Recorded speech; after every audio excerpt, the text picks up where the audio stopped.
So it will be available on YouTube. If you really want to live it all again, you can. For some reason. Anyway. Welcome to everybody who comes. It's good to see a few people here. I was going to say a lot, then yeah, out of 1,500 members, I suppose it's a fairly small proportion, but an excellent proportion. So thanks for all coming down to Godstone today. We're just going to run through an agenda which I have put up on the screen there, but it's a bit difficult to read. I think I've done it too small. However, agendas are available if you want one. There are agendas around if people haven't got them. Have you all got one? Yeah. Okay, Mr. Secretary, do we have any apologies for absence? We do indeed. We have William Opie, who thought he was going to be driving, but isn't, because he's got COVID. Paul Eldridge, Steve Clark, Richard Clark, and Derek Edwards. Now, perhaps I can provide the welcome from Derek. I think we've done the apologies, that is item 3, so yes. We do have a welcome from Derek. I do sort of. He really would like to have come. He's not well, and he was at one point going to come and put his face in and say hello, but he can't manage that at the moment. So he asked me to provide a welcome on his behalf. I think Derek has been a fantastic president for us since he stood down as chairman. He would be really pleased to be able to welcome you to the AGM, and I know, because I know what he will say, that he will be very pleased with the work that the committee has put in, and he's very pleased that he has Tim as our chairman, as he was chairman in history. So there is a very warm welcome from Derek. I'm hoping that we may see Derek again at some of our meetings. As I say, he is not overly well at the moment. Thank you. Thank you, Austin, for that. So yeah, we do wish Derek well, clearly. Right. What's item 4? Minutes of the AGM. The last AGM we had was in November 2021. So it was actually a little while ago. I don't know if anyone was at that one. Anyone go to that one? It's so long ago. But the minutes should have been circulated. They were on our website online. All the reports are on our website, so you can download them and read them all at your leisure. And the minutes are printed if you want. And there's some up there, isn't there? Some printed out copies. So, do we have anything arising from those minutes? No. We'll have them for approval then. We need a proposer and a seconder. So, a proposer for the minutes. Peter? Yeah. Yeah, go on. Yeah. Hey, Much coffee. Yeah. so Peter proposing. Who was the seconder? John? So matters arising, but we didn't have any. You didn't get notified of any? I didn't. Did anybody approve the minutes? Oh yeah, we have to have a show of hands. Rather than Yeah, let's have a show of hands. Rather We'll than do doing that. that, Go I on. can stand down. There we go. It's too late. Okay, lovely. Right, let's move on to the various reports. Now we've got a few reports coming up here. They are all online, as I've said, so you should have all had an opportunity to actually download and read them prior to the meeting. Otherwise, there are some copies at the back here. Did we do them all, No. Austin, or just No, some of them? the reports have not been. No, so we didn't do all the individual reports, but they are all available online, and John's got a finger in Try it. and download yours, Tim, but the link didn't work. Did it not? No. I don't want anyone to read mine. That's Which one? Chairman's. Oh, really? Okay. Well, Not important. However, the important report, which is the competition secretary report, it was all right. is It's fine. actually printed and is over there. It's the only one that is fully printed, and that's because it was short.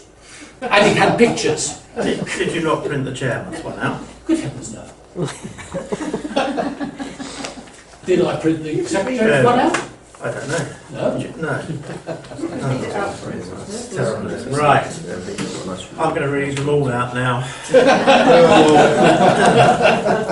The secretary's failed. Should we come back tomorrow? Place, aren't we, really? Shall I tell them? Yeah, go on. Yeah, we did have a slight problem with the pub as well, didn't we, Mr. Secretary? I thought you all wanted to go to the White Hart, 85 miles away. Yeah, you haven't told us where it is. I can't see what you haven't. Particularly that the chairman hasn't. Right, We rewind. do have a spot of an issue between the chairman and the secretary at the moment. Wet explanation so of where- We had a very good venue. Yeah, where was it? We also Where was went I to- still don't know. Oh, we have the White Hart. Yeah, Austin All was I- a pub that's all I- 85 miles away. All I do know is it was 85 It miles was away. called the White Hart. It's a very nice venue too. Echoey. So let's get into the meat of the business, shall we? Right, the chairman's report, which apparently you can't download. Well, I did. I thought I had a look at that. Did you do it? Okay. Anyway, I didn't get it from there. I got it from you. Moving on. let's move on. So anyway, 2022 was my first full year as a chairman. Here, here. And also the first year that we could really try and resume some of our normal activity. And I think we did that pretty well throughout the year. We had quite a few events that a lot of us went to. I didn't get to as many as I'd wanted to because of other commitments last year, which were hanging over from the year before because we'd already booked things. But this year I'm hoping to get to a lot more Southeast events, as I hope you are as well. So that should be quite fun. And some of these are fairly new. We've got this auto solo which John has organised at Filching Manor, which is a new event for us. We've not organised auto solos, we've done auto testing before, but this is on the old go-kart track at Filching, and I think it should be quite fun trying to zip round there in whatever MG you've got. So I hope to see quite a few people coming to that one. We've got a wine tasting and a vineyard tour as well coming up at Kingscote Vineyard, which Andrew's organised, as is near where he lives. Yeah. So we're going to go there, and that's also going to double up as an awards ceremony for the 2022 award winners. Now you might think that's a bit weird doing that in the summer, and it is, because in October we're going to have another award ceremony, 2 in a year. So we can blame COVID for this because it sent everything out of kilter, which is another reason that we're having an AGM now, to try and get things back into shape again going forward. So it does mean that we'll have 2 award ceremonies this year. So one for 2022 in, what month is it? Whatever month it is, Kingscote. Oh, May. May End of May. in Kingscote, and then the 2023 awards in October. So you'll actually get the awards this time in the same year that you've won them. Unlike last time we did it, which was at least a year prior. So yeah, it went all a bit strange. So anyway, so that's that. It does mean that John and Gwen are going to be working twice as hard this year, trying to get 2 lots of awards engraved and sorted out. So apologies for that, but it shouldn't happen again unless we get struck down, of course. So throughout the year, I mean, the main thing I came on the committee for was to try and improve some of the communications, the technical stuff, which, as you've seen, I'm not very good at. But we have improved there no end with our social media website, a new YouTube channel that's come online last year. So I'm hoping that people will start to engage with that a little bit more this year. It is a good way to keep in touch with the club. You can contribute there as well. So we do like to see people taking part in that. I will be doing a little report later on the stuff that we do on the internet. So there's quite a bit of it now. Will and Ray continue to provide their excellent content for the Safety Fast column, which is the only way that we can guarantee getting to every member in the South East. Because not everyone is on social media, not everyone goes on the internet.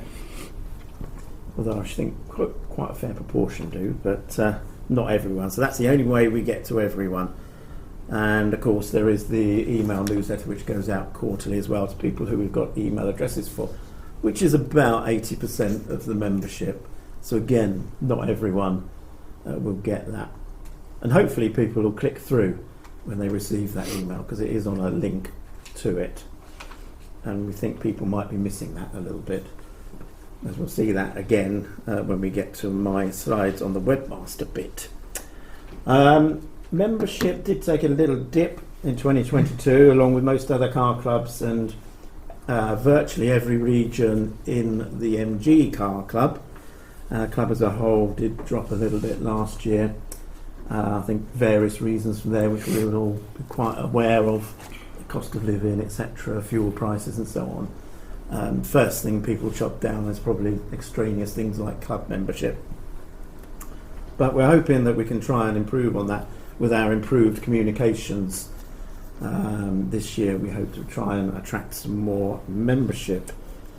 I know it does work because someone contacted me about seeing a video on the YouTube channel and says, "Oh, that looks really good, I'm going to join." So, you know, getting things out there with our logo on does encourage people to join. So I think that's good. Another new area we brought in last year was the online shop, which is run by Ace Embroidery. Now I can see some older style shirts here. So yeah, but we have new style shirts. And fleece down there. And all sorts of things that you can now get online. You can order them online and they get delivered straight to your house. So you don't have to wait for a show or something where we bring along crates, loads of shirts and whatever for you to buy. So do go on the website, do click on the regalia button, and that'll take you to an external site, Ace Embroidery, and you can then just order your things on there. And Alex, nope, he hasn't turned up. He's on his way, and I was hoping he could just walk through the door at that moment. That'd been great, wouldn't it? There we are. He's organised all that, so he's keeping an eye on the sales and the products that are available as well. But, you know, the season is coming up. We're going to be getting out and about relatively soon. So, yeah, it's time to order your stuff for the new year. Okay. Last year, or halfway through last year, we started to support a charity as the centre. And we chose the Brain Tumour charity, which is close to a lot of us on the committee particularly. And we decided that we didn't really give it a full year. So we're going to give it another year now before we change charity at the next time. The idea is to change charities every year then. And we put it out to the Natter leaders, Wanderer leaders and a committee, and they all put their choices in, and then you see who gets the most votes basically. But we did make nearly £500 last year, so that's not too bad. And we do have a donations top hat over there, which says the Brain Charity, which is Close. Almost which is right. close, isn't it? Austin? Close. It's close, but it's not quite right.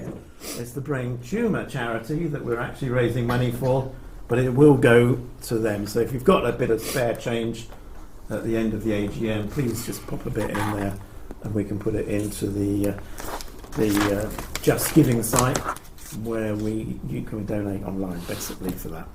Again, links are on the website. I think, a word about John, sitting there in the front there. He's one of our main men. He's our competition secretary, and he's been liaising with local motor clubs, Seven Oaks, Maidstone, working jointly to do hill climbs, trials, that sort of thing. I think it's Seven Oaks are going to be working with us on the Filching one. Seven Oaks Motor Club. So we're linking in with these other groups around the county, and John's our linchpin on that.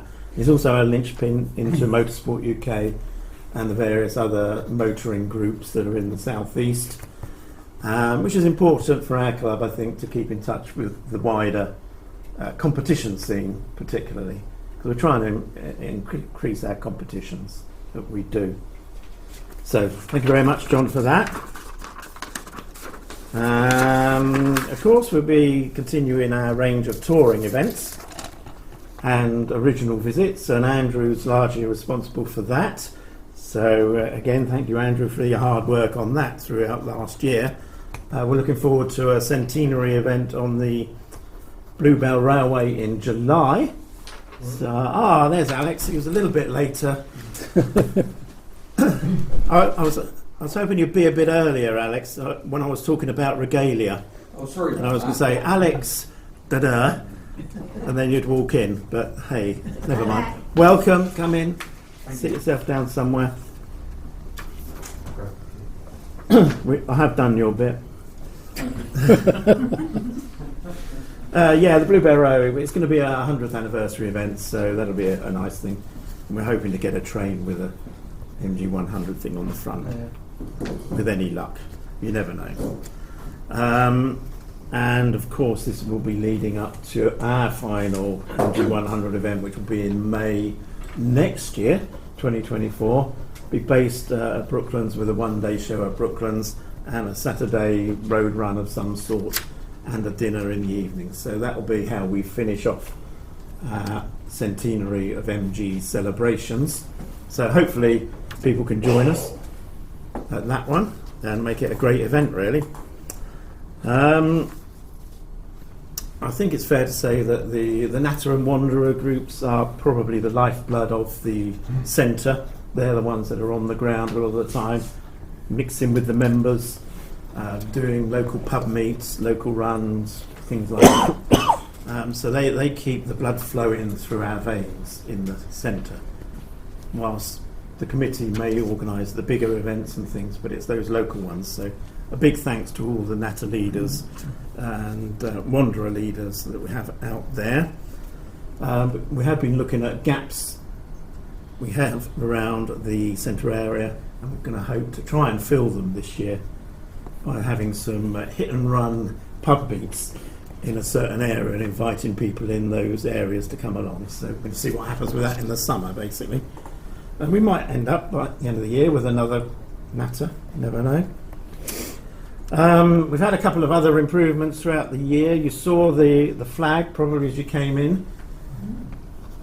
Who saw the flag as they came in? Yes. Someone was saying no. I'm struggling to believe it. I didn't. You didn't see it either. I didn't hand it. And Diana, did you see it? Second time I went out then, yes. Yeah. I'll name the car that's holding it up. Passers by saw it because one girl said that's a big one, isn't it? Oh, there you go. It is a big one. I mean, it's enormous. And it surprised me when I put it up in my back garden when it arrived. I was like, blimey. Anyway, but I thought it'd be pretty eye-catching. Maybe not. But nice colour. It's bright. It should attract people at shows and events that we're at. So that's the idea of that, really. Because we have a new Coleman shelter, which isn't logoed, but we'll put that up and we'll put the flags around there. So it should make a nice show, I think. And it's a lot easier to transport. I think our problem with the old gazebo was it was big, it was chunky, you needed a big estate car to carry the stuff about in. And in this day and age, it didn't really fit in the back of Andrew's MGF, which was a problem. Very often it's 4x4, to be fair. Yeah, well, exactly, it's struggling that. Have you sold the old gazebos? You put them on eBay? No, no. Does it come back in if you're not using them? No, we're going to keep on them because we probably will use them again at some events. It depends what the event is. Events we'll use at the smaller events, the event shelter is much easier. Yeah. I agree, yeah. So this is going to be a sort of a transition year maybe, and we'll see how the Coleman shelter goes, but we will still use the other ones at bigger shows, things like the MG100 event at the Bluebell. So we'll see how that goes. Whether we can sell them is a bit difficult because they've got logos on. So yeah, they're probably not going to be able to do that, I don't think. But they're getting on. They've done the job. So I think they might just retire gracefully in the end. Okay, so I also want to thank. Who do I want to thank next? Anyway, Oh yeah, Ron. Is he here? Our treasurer. Now, we bought 3 flags. They have been quite expensive to buy, so he kept me in check from spending too much money on those and buying half a dozen of them. So, yeah, thanks for that. And also to our ever vigilant club secretary here, who never makes a mistake at all. Ever. Never. And I'll probably miss someone else, so thank you to them as well. It's really, I look forward to seeing you out and about at events throughout this year, and we hope to get quite a few of the centre ones ourselves. So I think that's me done. I would like a round of applause. Don't be shy. So our next report is going to be the Treasurer's report. There he is in his MGF. You've added it. I haven't. Where did you find that from? Yeah, that was, where was that? I can't remember that one. Dogmansfield, wasn't it? I don't know. Dogmansfield Fate, that was an MGF register one. That's when the wasn't car wouldn't start, wasn't That it? was it, yeah, it broke down. I remember it. Looks pretty good. Okay, so anyway, we now have the Treasurer's report. Dun, dun, dun, dun. So, says, Ron, it says reinvest surpluses into Natters and Wanderers. Yes. What does that mean? What does that mean? Yeah. Well, things like the sale flags which you bought in the early part of 2022. Right. One of those went to each of the Natterers and Wanderers groups. Right. Some use them, some don't. And there was the shelter, the Goldman shelter that we purchased a little while ago Yeah. for use in the various shows that we're going to be doing for the benefit of the club members. The sale flags likewise. So things like that is how we try and invest the money back into. Yeah. Can I ask a specific Natter question, which is Ian Els and I tend to subsidise our speakers Right. at the Fair Mile personally. Would there be any way of us being reimbursed by SEC? I think we'd probably consider that. We would. I think the thing with the events that we do is that we aim to make them self-sufficient. So if we can, by either charging a small entrance fee or whatever, we'll try and cover costs that way. But if it's something that's unavoidable, then I think, we would consider helping out, yeah. Yeah. I mean, we just had an event at the Fair Mile, which John came to, and on 2 occasions Ian and I gave dinner and drinks to our speaker, John Twist, and we've done it before. I always feel very guilty about getting speakers and asking them to pay their own hotel costs and all that. But if we started to charge our members for our meetings at the Natter, no one would come, basically. No, I mean a way rather than charging is donations. Just put a hat at the entrance and just say at some point, we have it to pay some money if anyone wants to donate. Feel free. We try that with the staff because we get the room free, Yeah. and we try that with the staff tips thing, and some people take money out. What? Instead of putting money in. I don't think that's the idea. But anything like that, John, would need to be submitted to the committee for approval. Yeah. So you'd have to put a budget together. Right. Understood. So because then it's got to be looked at and Sure. and make sure it's going to be agreed. But I mean, if you're ending up with 2 or 3 a year and you're going to start chucking in hotel bills and everything else, for instance, the one I'm doing with the FBHVC, the FBHVC are paying all the expenses. Oh, right. All we've got to pick up is the room cost. Yeah. I think you take it case by case. What we don't want is for Natter leaders and Wanderer leaders to be out of pocket. No. So if we can help in any way like that, but Well, yeah, you know what it's like. You invite a guest to come and speak. The least you can do is give them dinner and a drink. Well, yeah. But as I said, the sort of the primary aim of any meetings that we do is to try and cover the costs of it. Yeah. I mean, for instance, on the FBHVC talk, everyone that's responded has confirmed they're quite happy to pay at least a £5 towards the cost of the event. Yeah. I haven't had one person refuse to. small donation. I That's- mean, obviously, that's the the shelter's going to be very useful for instance, pride of the alternative pride of ownership, where usually we're pretty lucky. There will come a time when we're not. I do remember one that was pouring with rain, but luckily there was a marquee up there for something else, wasn't Yes. there? Can't remember what it was up for. That was, I think, that was up for their barbecue season. Yes, yeah. So we took shelter in that, which was Yeah. all right. But yeah, I mean those sort of things you can put the Coleman shelter in the boot, and, Yeah, we always try and that's plan it. It's so much easier to transport for small things like that. Good. There's- Yep. Presumably, Ron, the fixed assets is 30 odd thousand. Yep. That's the valuation of some of the trophies and things, is it? Yes, mainly the trophies. Yeah. So really, that is very unlikely to be accessible. Apart from some of them was scrap or something. I mean, it's only that's the insurance value more than anything else, isn't Yeah, it? this insurance valuation which John had done 2-3 years ago. We've got a couple of trophies which are very valuable. There are 3 trophies that are over £5,000. Yeah. Yeah, and that's the total club worth, isn't it? Mm. The cash one is the one really to keep an eye on how much we've actually got on a day-to-day basis. So the actual liquidity of the centre is that the 9448? Yes, I think that was the number. Yeah. Which is a bit less than that because we spent. on Yeah, the a bit flags. less than that now.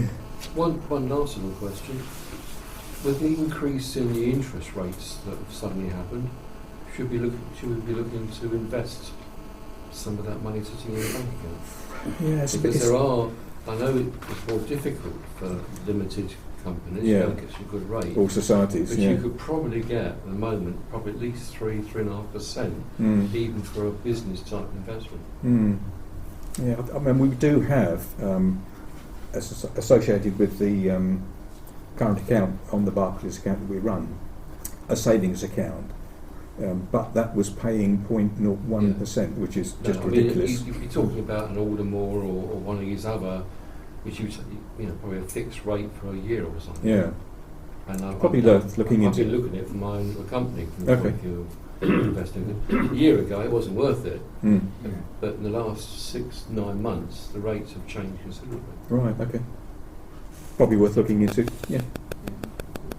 Okay, I think there's one more Yeah. question at the back there. Given what John's saying about the amount of monies which we have in the centre, the £9,000 roughly or whatever, what is the committee's view of what they're going to use that money for? Because Ian and John here have made a good comment about laying on events and stuff like that, and you've got to go by the committee to get approval to expend that money. What other things that you're proposing to do in the future with those funds, noting that you've got to keep some back for emergencies in other areas? So what is the committee's proposal to you with all those funds? After all, it's all the members' monies to some extent. Can I just make an observation? I mean, one of the reasons you do try and hold a reasonable amount of money is to underwrite events. Because if you suddenly get an event, one of the bigger events we're organising, and it's rained off, you Potentially good. potentially you could be 2,000 or 3,000 out of pocket. Mm. So you need to have certain reserves behind you to make sure you're liquid from those events' point of view. Plus, you know, we've just spent quite a lot of money on equipment, so there's no problem with doing that. There's certainly no problem in supporting matters. I mean, historically, certain matters even had room hire paid for. But if you're not careful, you know, we have to make a surplus on events, and we have to try and. It's been quite difficult to even maintain that sort of balance. Mm. If you start spending a couple of thousand a year, before you know it, within 2 or 3 years, you're down to very low funds. Yeah, I think that's important. It's sort of it's a safety net on there, and we have got some biggish events coming up, particularly the MG100 one in May. So we want to keep a fair bit in reserve rather than spending it all out on that. But yeah, I mean, there's the various things, so we do need to keep that in the background. But we also want to support the Natters by getting flags and Coleman shelters and whatever. And we're going to be probably buying some regalia items to sell at shows as well. So we need a reasonable amount to buy that initially, but that will come back with any luck. So yeah, Hopefully with a little bit of profit on the top. that's right. Yeah. But perhaps the answer here is for us as a group to consider what that baseline needs to be able to underwrite those events, and perhaps that's 5,000 or whatever it is. And that is something that we could then consider putting away and earning interest on, so that it at least goes up with inflation each year, to maintain that, and then look at the balance and how we use that and report back to members accordingly on balance. Perhaps, Austin, we can pick that up as part of the meeting, the next meeting.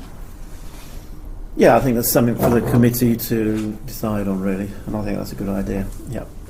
Lovely. Okay. Thank you, Ron. Good digging. That's good. Now, thank you for the questions on that. That was good. Oh, he's got another one. Keep going. Any questions? Oh. Secretary's report. Oh, hang on, we need to. Do you need to? Oh yes, we do. Hang on. So you have all got the copies of those. So we do need a proposer and seconder to approve the money. Proposed. Oh, I've got several seconders. I've forgotten your name at the back. Adrian. Oh, Adrian, of course it is. Yeah.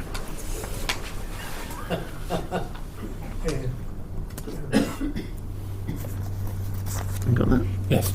Is it all in favour? You won't be able to read that because I can't read it either. Well, what is that squiggle we've written down there? It's your name, Mr. Glover. But you've been pushed to know it. Show of hands, approve. Any disapprove?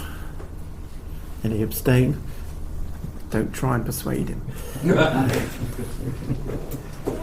Okay. Now it's the Secretary's report. This is rather fun. I think you know I've been having fun and games with my eyes. Yeah. And when I look up with my specs on, I can't see you. When I look down, I can't see what I'm doing. So it's all good laugh and stuff. Hopefully, you've all been able to download my report that was on the website. Excellent. I'm pleased to hear that. In which case, I ought to be able to just shut up. But you know me, I won't. Last year, we effectively lost the Ashdown Adventurers. Richard Clark moved away and had been running the Ashdown Adventurers with some considerable aplomb, I think it would be fair to say, and eventually moved away, which is a great pity. And as a result of all sorts of complex arrangements, the Ashdown Adventures has transmogrified into a lunchtime group, but is no longer directly affiliated with the centre. Which I think is a bit of a pity, but that's the way it is. And I think thanks go to David Oakenfold for stepping up and getting that lunch club going. Despite everything that you've seen going on this morning, the committee has been working like slaves to keep your centre going, and it's my job as secretary to say thank you to all of you, particularly my chairman, who tries very hard to keep me under control and from time to time succeeds, but we still manage to end up with the wrong charity, which is, and we managed to run the wrong charity for a year before today I am told we're running the wrong charity, but there you go. That will be changed. The money is going to the right charity, but not necessarily in the right order. Precisely, something of that order. You just stuck the wrong sticker on your hat. That's all it was. If you read my full report, you will then see I go through each of the individual members of the committee, saying what they did and saying thank you very much. I've already referenced Derek, and I'm hoping that Derek will be able to continue as our president, although he does find it really quite difficult now to get out. I have to tell you, because I have to tell you, that we held 11 committee meetings, 6 Natter and Wanderer leaders meetings, 3 centenary subcommittee meetings, all via the internet on Zoom, and that was at no cost to the centre. And I think, unless anybody has any other ideas, that is really the report from the Secretary.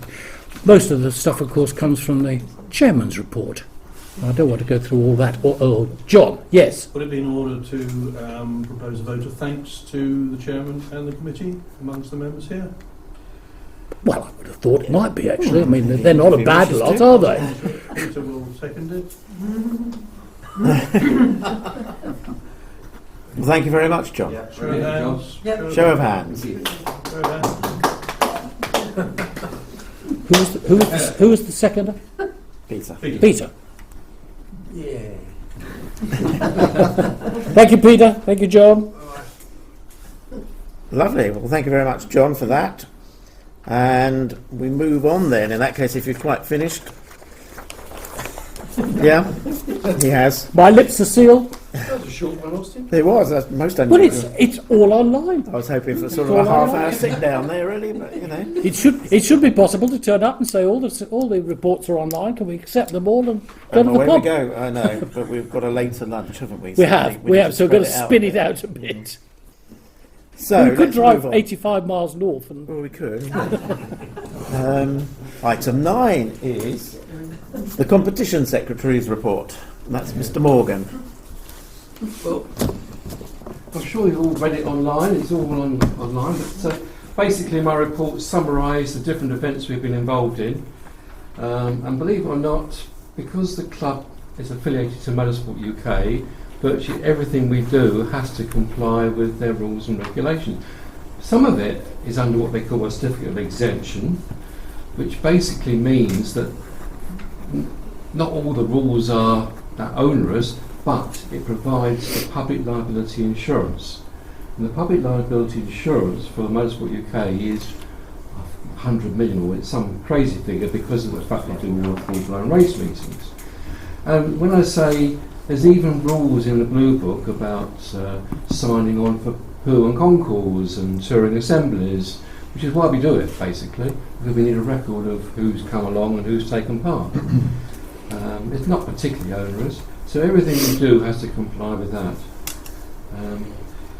Looking ahead, it's going on very much as the sort of programme we've had already. We've got, as Tim's already mentioned, Filching Manor, which I think should be an interesting event. It's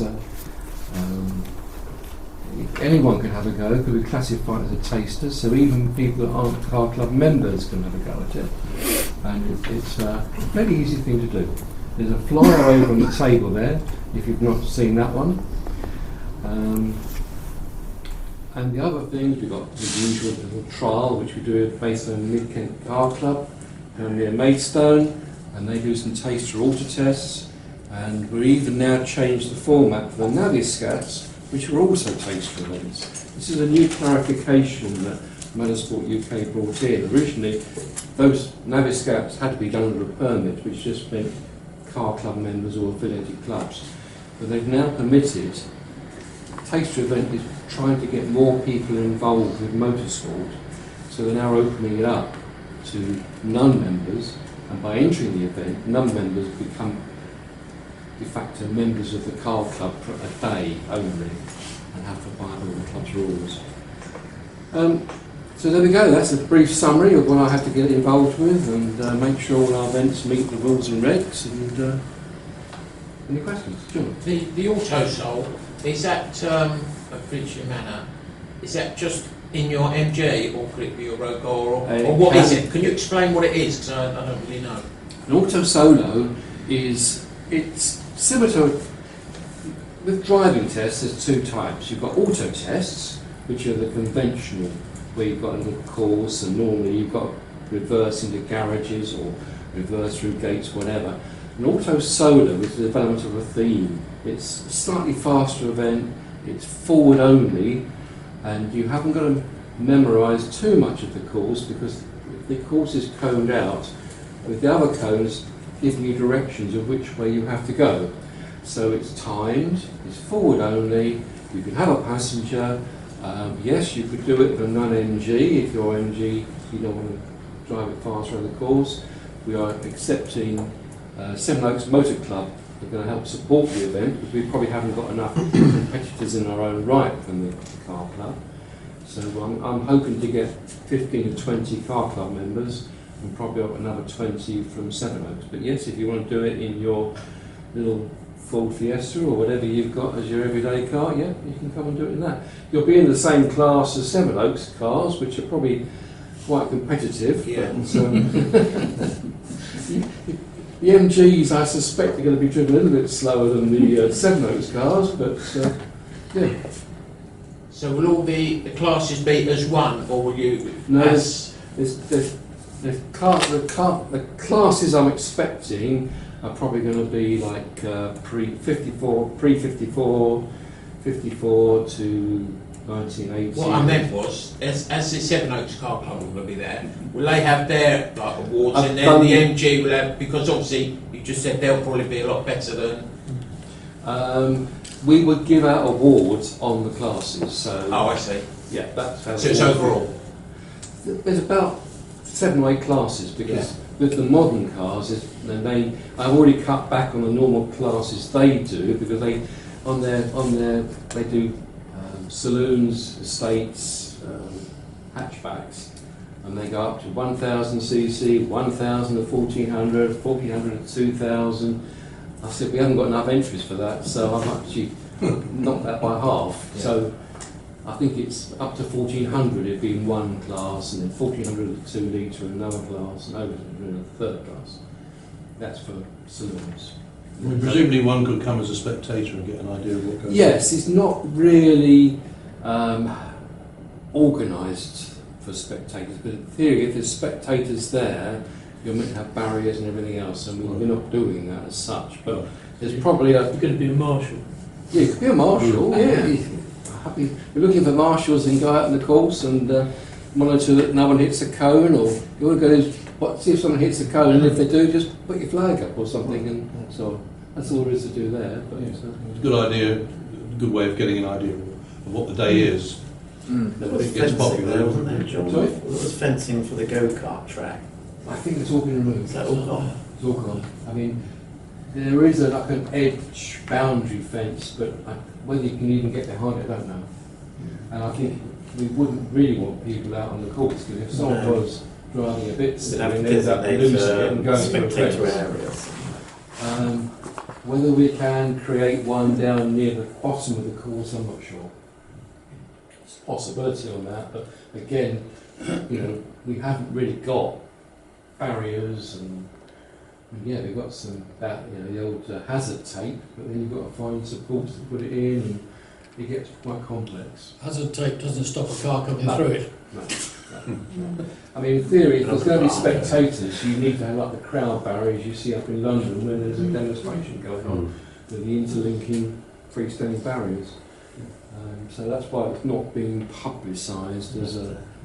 But the auto solars have got very, very popular.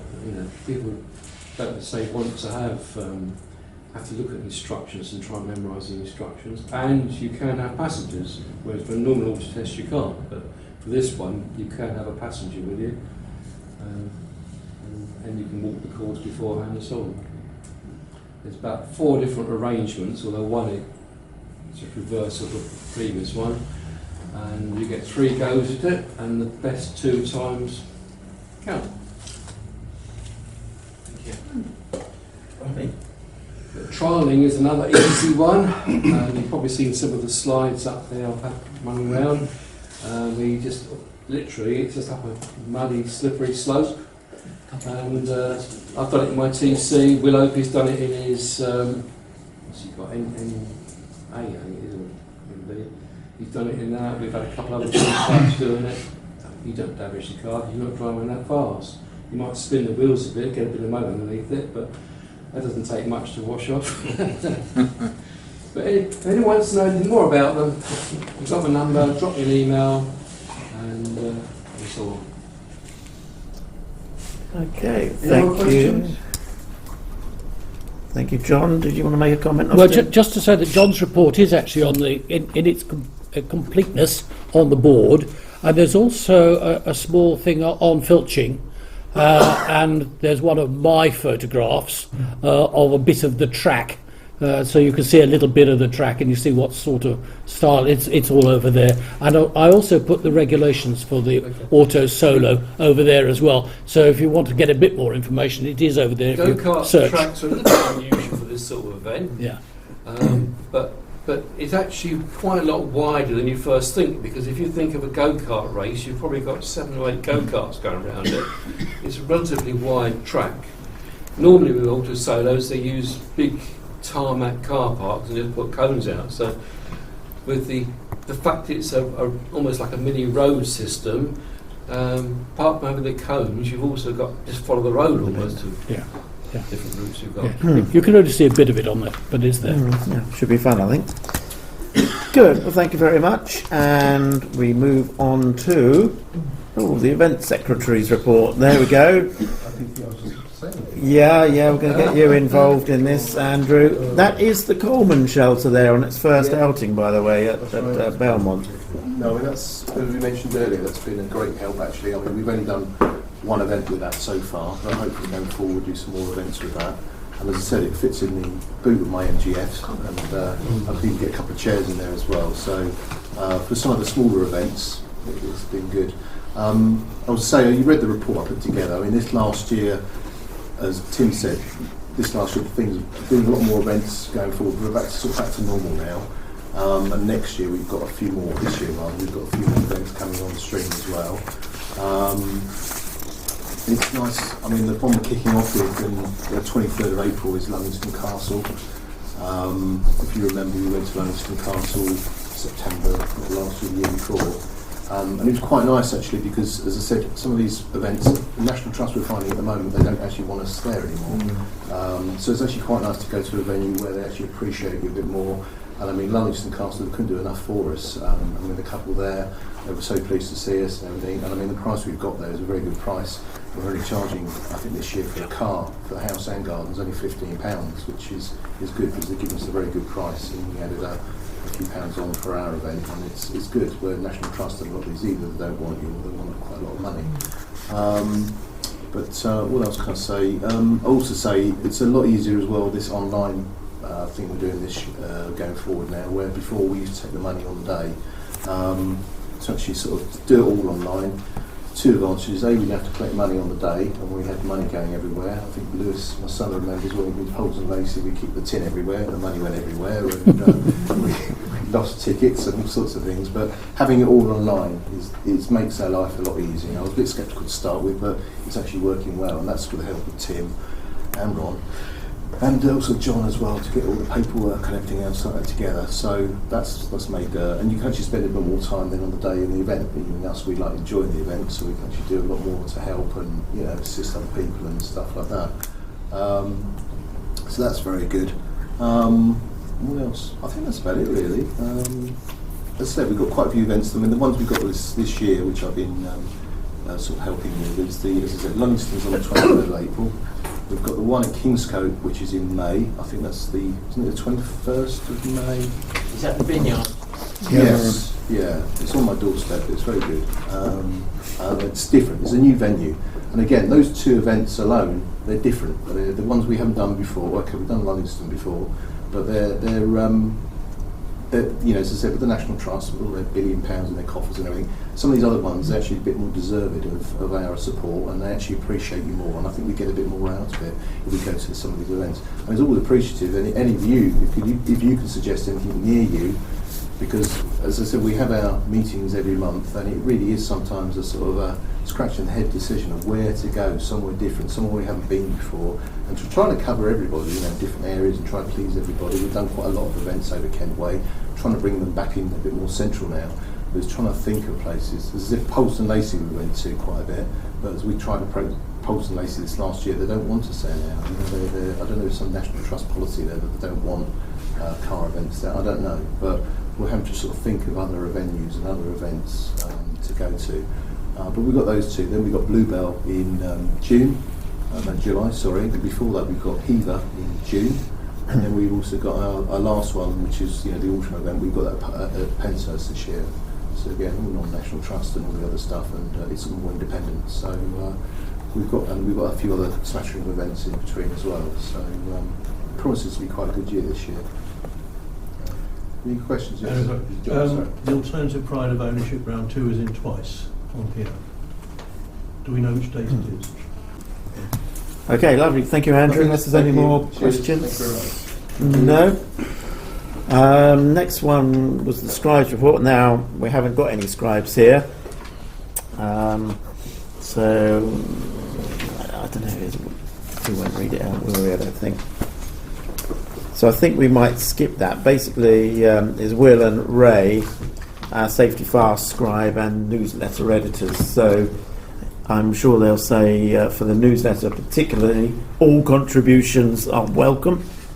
We try and make it as interesting as possible for people to read, so we're looking for articles to go in that newsletter, things you've done with your MGs or whatever it may be. So do send them to Will and Ray if you've got something to contribute to that. So it's quarterly, so you have 3 months worth of time to put things in for each edition. So please carry on and do that. As I've said before, the Safety Fast column is the only way we get out to all members, and we try and publicise the events mainly in that so that people know what's coming up.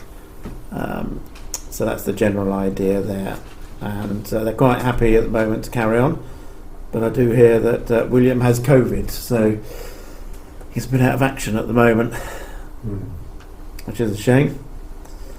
But there we are. So unless there's any questions on what they do, nope, we'll skip on to John Davis and the archive and history. Do you have anything to say, John? Not really, other than the fact, obviously, it's written down for everybody.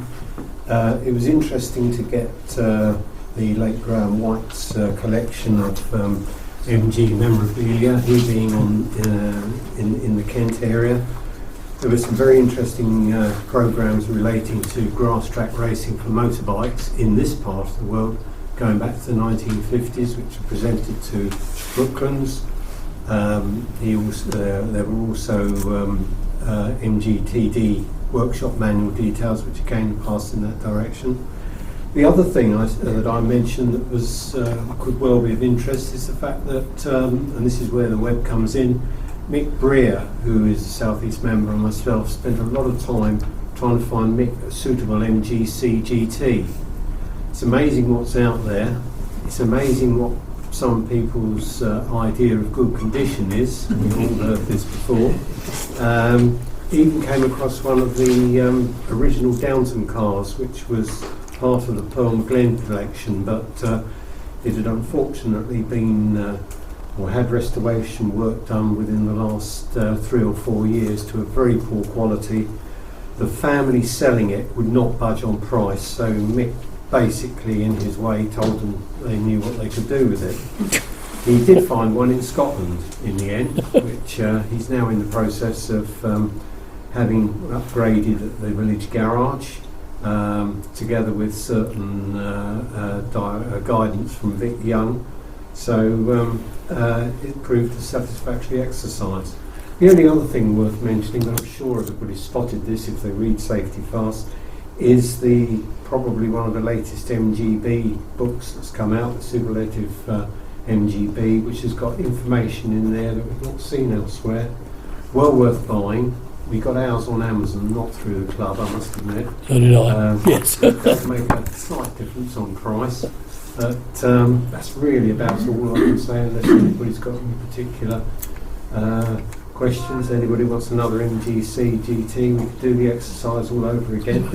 But it was time consuming, but it was rewarding in the end.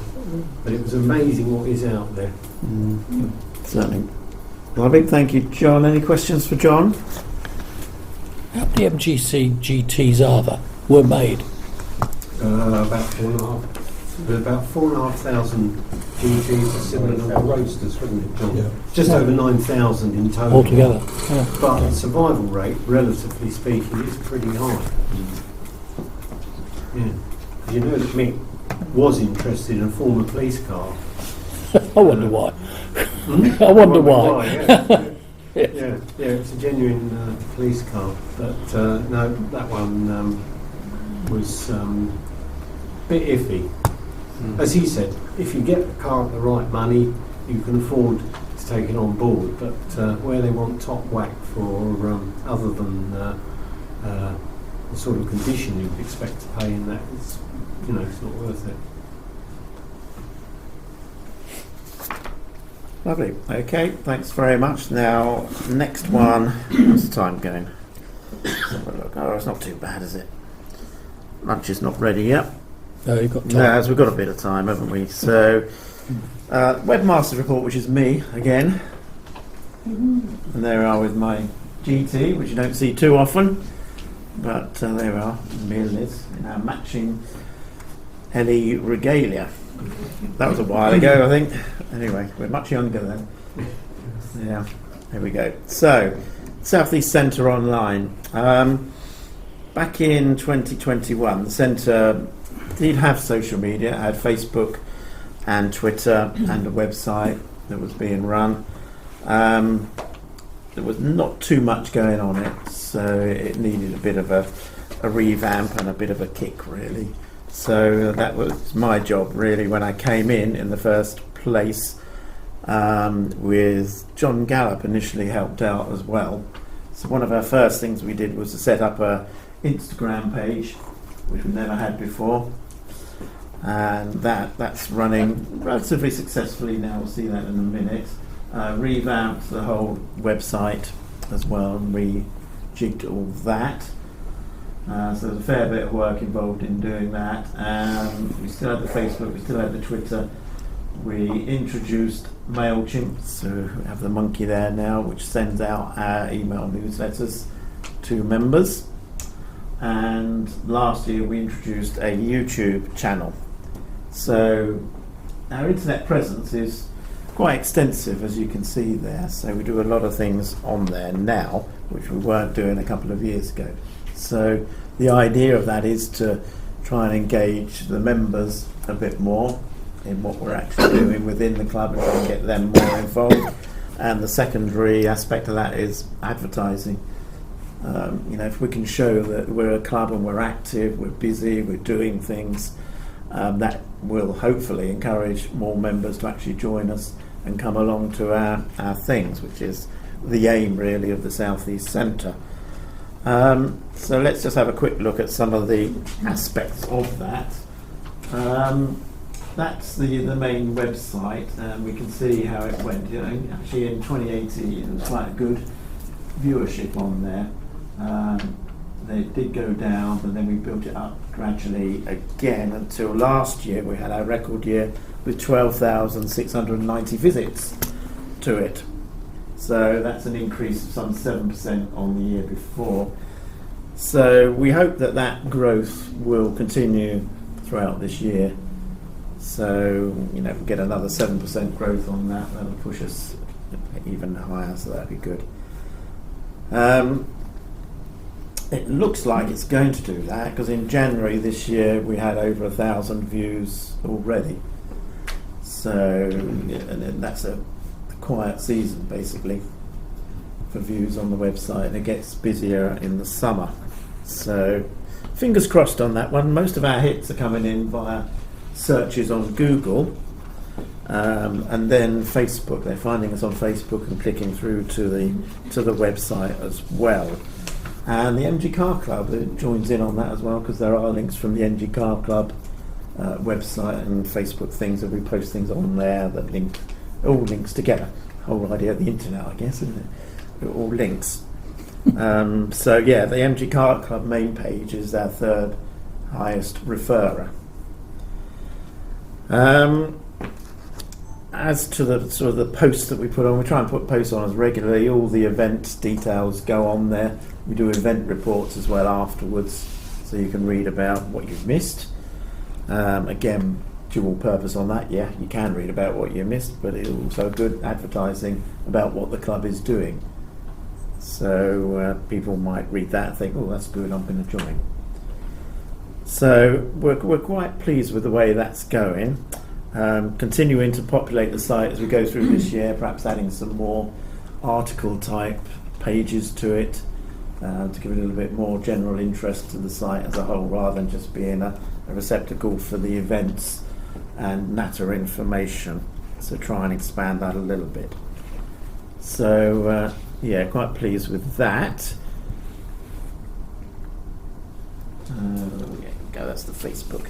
Before we get to that one, just a brief mention again about Ace Clothing. That is another internet-based site that Alex is in control of. He set that up for us with the help of Ace Clothing Limited. It's a separate site to our own internet pages, but it obviously links across. We're hoping the sales will increase this year, aren't we? We are, and we're also hoping to have some very specific centennial. We are, yeah, yes, that's a good point. We're going to try and get some MG100 regalia on site, but with a southeast sort of bent to it, so you can have words underneath or whatever. Limited edition. But limited edition clothing, basically for the 100th anniversary, which will only be available for a year. So that should hopefully attract a little bit more to it. We do get money from it, so we do take a cut. So it's not, that doesn't all go to Ace Embroidery. So we get a percentage of what they sell, basically. So anyway, we moved on to the face. I'm showing that the images is not very good on this. I need to do some adjusting, I think. But you can see how it's growing. We have 2 Facebook pages. One of the other things we did with Facebook is create a chat group, which is a private group, and it's for members only. So you have to give your membership number when you join it, and so it's limited to members. We know it's only those looking at it. The main page is open to all, but it's only the centre that can do the main posting on it, but people can comment. So you can contribute to that page as well, but you can't initiate something, which you can do in the private group. So that's kind of the difference between the 2 things there. At the end of the year, we're approaching around about 400 followers, I guess, on the main page, which was actually a 34% increase on the year before. So that's growing quite nicely, because that's anyone can go and follow you on that. Doesn't have to be members, which is quite interesting. But if that grows at the same rate, we should have 550 to 600 followers maybe by the end of the year. We're getting an average reach on a post of about 5,500, so it's getting out to 5,500 various people in various ways that are linked through if people share it. So the idea with Facebook, you have to like or share or follow something, and that all gets your ratings up and it spreads a lot quicker. So if you see something on there, do like it, because that will count in our Google ratings and things like that. So it's all quite important to do that sort of thing. The audience for Facebook is older. Really, it's 45 years old plus, and it peaks. The biggest group is 65 plus, so the over 65s, and about just under 90% are male. So we only have 10% female. So I'm looking at the females. So if you are a lady, do please come and look at our page. If you've got a Facebook account, it won't count you as a female otherwise. So yeah, I know a lot of people share Facebook accounts and things, so it's not terribly accurate. But you know, a 90% male is probably about right. I would think maybe a bit lower than that in reality. The majority of our views are UK based, as you might expect, mostly in the southeast. Our top locations, so it gives you locations of people, are London, Worthing and East Grinstead. Now I thought it was Andrew in East Grinstead, and I spoke to him the other day, so I'll never look at it. So we think it's you. He's always on it. Get some work. So might as well be expected, really. I guess we have a fair few members down in the Worthing area and around East Grinstead, I guess. There we are. So we have good reach. Some of the postings are getting good reach. The one we did about the K3 Brooklands New Year's Day was one of our best performers. Reach of about 1,500 people on there. So our average reach for a post we put on is around about 160 to 200 people. So it's not huge figures when you compare it to John Twist with his 9.5 million views. But getting there, it's all growing, which is the main thing. We're not declining at all on the social media side, so that's good. The chat group hasn't taken off as well as I hoped. It's fairly static there, really. It's only grown by a few members a year. 144 members on it at the moment. It's a 12.5% increase over the year, but could do better on that, I think. So we need to encourage more members to get on there and get posting things. So we move to Instagram. It's growing in popularity, that one. Facebook have made it easier because it's part of Facebook now. So these two are linked. So when you post, you can post on Instagram and Facebook at the same time. They're both the same company, basically. So that makes it a little bit easier to do that, and that has resulted in a reasonable amount of growth throughout the year. We have 332 followers on there at the end of the year, as opposed to about just under 300 at the beginning. So it's grown a little bit through the year, but that seems to be increasing a little bit faster now. So hopefully, we'll get more on that. Again, the reach for each post, it goes to about 630, 700 people. So there's quite a few people seeing it, but they're not liking it or anything like that, or following as a result, but they're seeing it. The demographics on Insta are a bit different. Now, with Facebook, it's older people, 65 plus was the bigger category. With Instagram, it's a younger audience. They begin at 18, when no 18-year-olds on Facebook at all. It was a 0. But it peaks at the 24 to 35 years age group. So we've got a younger audience on Instagram. How do you know the ages? It's all all the stats are all in the machine. Oh. It's let's give you a whole load of stats. I guess when you log in initially, you put an age. Date of birth and things like that. Yeah. It works out. Yeah, because you have to verify your age. Is that because you're an administrator? Yes, or you can't see it otherwise. Yeah, so it's only me that can see that. But it's interesting. The over 65s, the biggest category on Facebook, are the smallest category on Instagram. So does that affect the way we post on there? Probably does. I think this year we'll maybe be making some adjustments to that for the younger people, really. So you might see more modified cars and things coming up on there. The male-female split is about the same, about 90-10%. So to be expected, I guess. Location of those viewing was quite interesting on Instagram. The US, France, Germany and Saudi Arabia made up nearly 50%. The UK was just 51%. So whereas it was 90% on Facebook, 51% on Instagram. So that's getting a more worldwide reach. Now, they're probably not going to come to our meetings from the US, but hey, there you are. Top towns for viewing on Instagram are Croydon. Tony lives in Croydon. Worthing again, so getting popular down there. And Jeddah. Where? What? Jeddah. Saudi Arabia. So that's probably why I booked to see it as the White Hart Jeddah. You booked to see Next time. I have absolutely no idea why that is, why there's a following out there. Tim, do you anticipate a takeover bid from Saudi?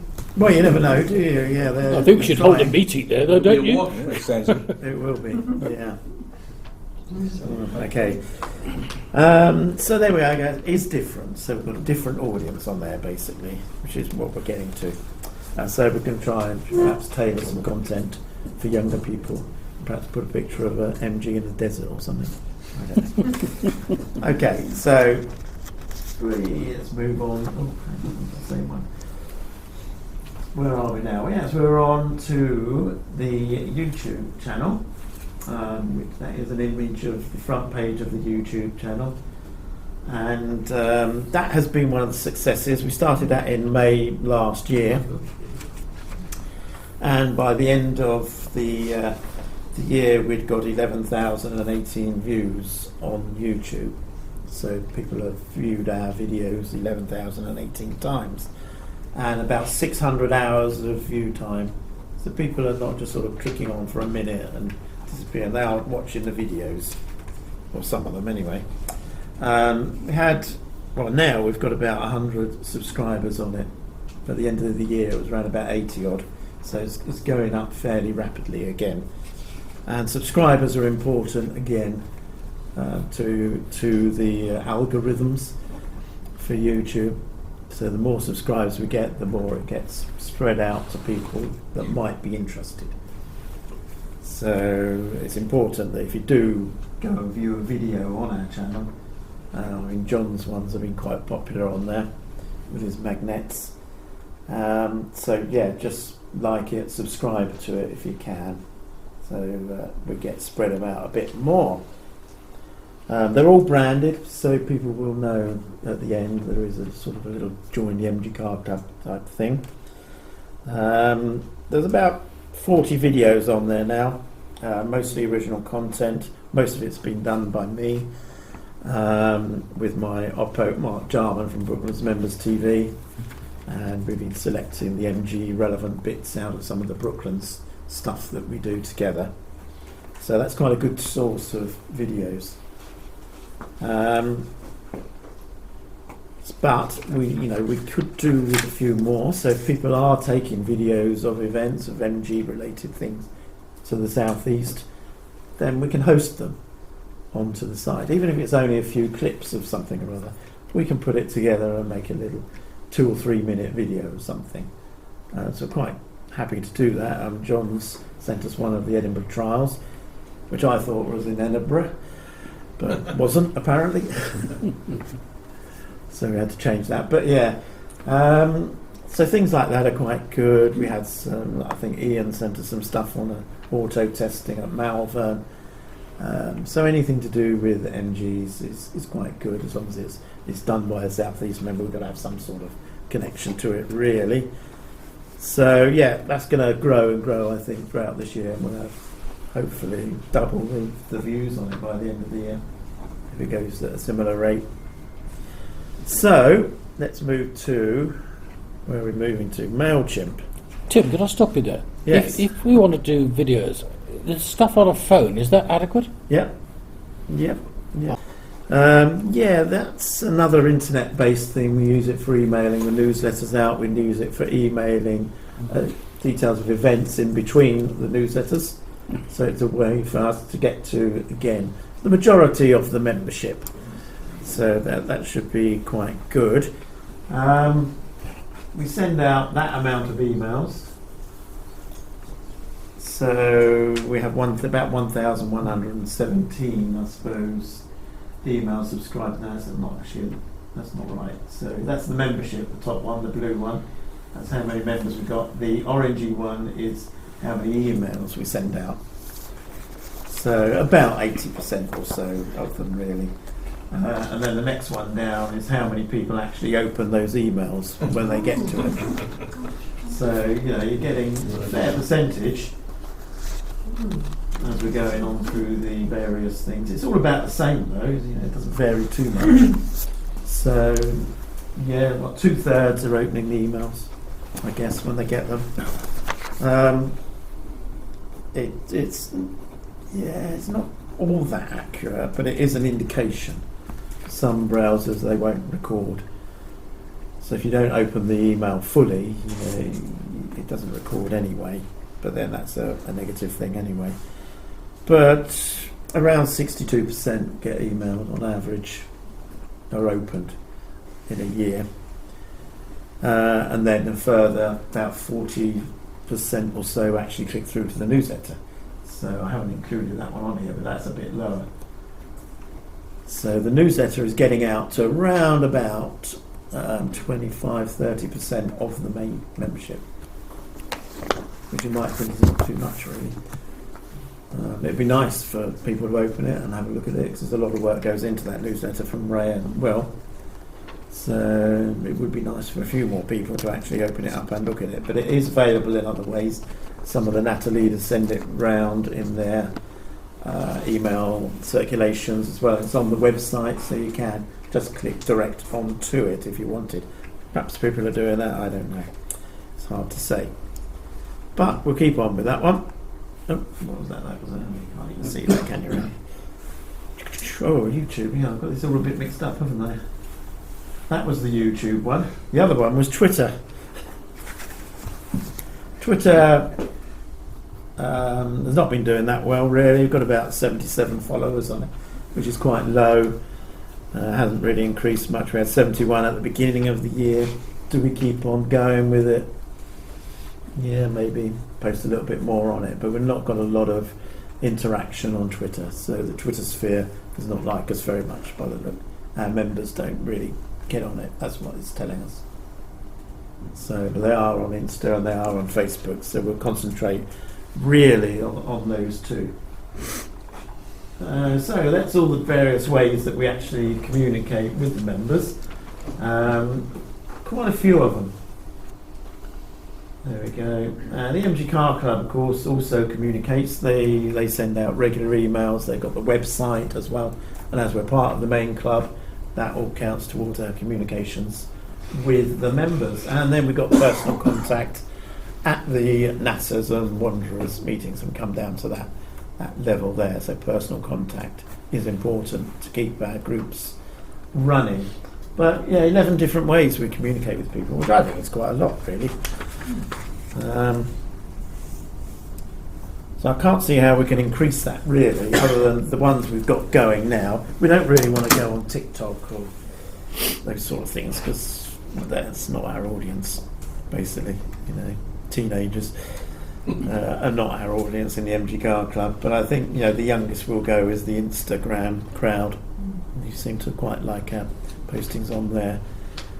So that's what we're going to do. Concentrate on next year. We'll keep up all these various ways of communicating. We hope that people will come back to us. We want to, you know, we want to hear from our members about what they think and contribute a bit to the whole club. So I think for me that is that. Thank you very much.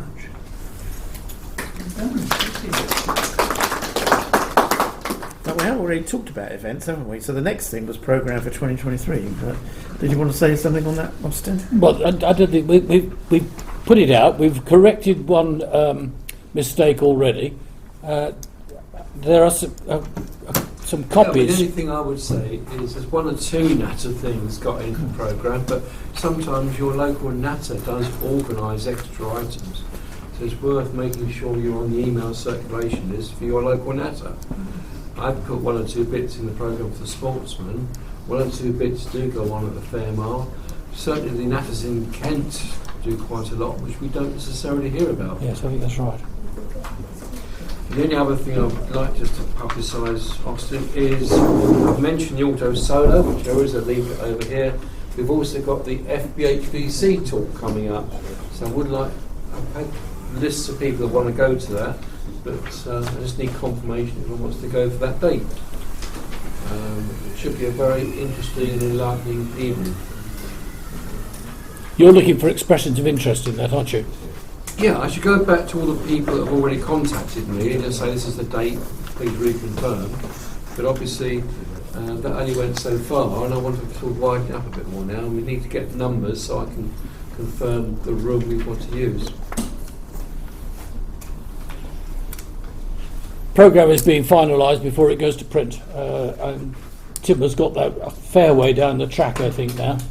But I think there's still time to put final changes and details before it goes to print. Because again, this year we will have a printed programme. programme. Now, the other thing is, I will be given a load of extra copies, purpose of which is to get out to the MG dealers and all the other companies that we deal with and have contact with. I have to say 2022 was not a very successful year in shunting this stuff out to where it should go. So there is still a large volume of them sitting in my office which will eventually go to the tip, which is a great pity. 2023, we need to make sure that's not the case. So please, all of you that have got contacts, make sure you get a large volume of these programmes from me and get them out to the people that are local to you. If necessary, I will get in my car and bring them to you. You know, there is no point in my ending up with 1,000 copies of printed programmes sitting in my office. If nothing else, it clutters up my office, and it would be nice to not have them there. Thank you for waffling on while I did some technical stuff there. Can I stop now? Are you can back? Stop now. Excellent. Yeah, that's all right. Excellent. Sorry about that. Right, okay, we move on to the final part of the AGM, which is the elections. So we're going to move through these. I haven't put them all on screen, but hopefully you've got them on the bottom of your agendas. Yes, so you should have these. Yeah, so this is item 16 we're moving on to now, which is the confirmation of the election of Derek Edwards for a further year as our president. And I proposed it at a committee meeting, the last committee meeting we had, and Austin Banner seconded it. Do we have a show of hands? Thank you. Any against? Any abstentions? No. This one I do have to get right. Are you abstaining, Peter? Now, do I have to No, stand I need down? to do the next one. You do the next one. The nomination for chairman is Tim Morris. I've proposed. Gwen has seconded. Are there any other nominations for chairman? What a surprise. Can I have those in favour, please? Those against? Any abstentions? Hard luck, you're back in. I mean, I've got to take over again now. Yeah, you're back on now. Okay, secretary is Mr. Banner next to me, proposed by John Davis and seconded by Ron. Show of hands, unless anyone else wants to be the secretary. Yeah. Any against? Any abstentions? And the other officer is the treasurer, who's Mr. Kemp at the end there, proposed by me and seconded by Gwen, who seems to have disappeared. Oh, she's not wandered around. She gets to. Okay. So again, show of hands on that. Any against? Any abstentions? No. Excellent. Thank you. Right, and then we come to the general members of the committee for re-election. They've all indicated their willingness to be re-elected. I've proposed them, and they've been seconded by Austin. You can see them on there. You have all got a copy of the agenda, haven't you? So I propose to do all these as one batch, basically, at the moment. So can we have a show of hands for all of them all together? And any abstentions? Any against? Any against? So that's all of that batch. We do have one new member up for election to the committee. That's Peter Begbie, who is there with us today. Thank you very much, Peter. He's going to be part of our events team. We've expanded our events team. It was getting a little bit too much for Andrew and John alone, so we've added Peter into that team. So we've got now a three-pronged attack on the events. So proposed by Ian Russell, seconded, I keep saying that, seconded by me. And a show of hands on that one, please. Yes, definitely. Any against? Any abstentions? No, lovely. Okay, so that's the committee for 2023 and the 2024 elected. So hopefully we'll carry on with that this year.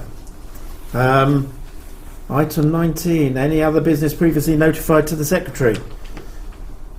None whatsoever, but That'll can do I say we're always looking for more people on the committee. We have a hard-working committee. However, there's always room for more. Just one quickie. I think we should thank Austin for his efforts with these boards. The board's nice. Yes. And for Alex's benefit, the Lingfield Trophy is on there, so you can see what you've got, but you never did. Oh, there you go. Very good. And if you ask him nicely, Austin may well give you a copy. Lovely. For a very high fee. Okay, thank you for that. Is there any other business? No? Okay. Do we need a time and date and place? Well, we haven't really don't got have one, it yet, we? so We it don't will have be one. advised To be in advised due on that one. course. That'll probably be about this time next year, though. So it seems to have worked quite well, this one. So that will be the official business ending, I think, Mr. Secretary. I believe that is the case. Declare the AGM closed. Yes. We have a time. Thank you very much to everyone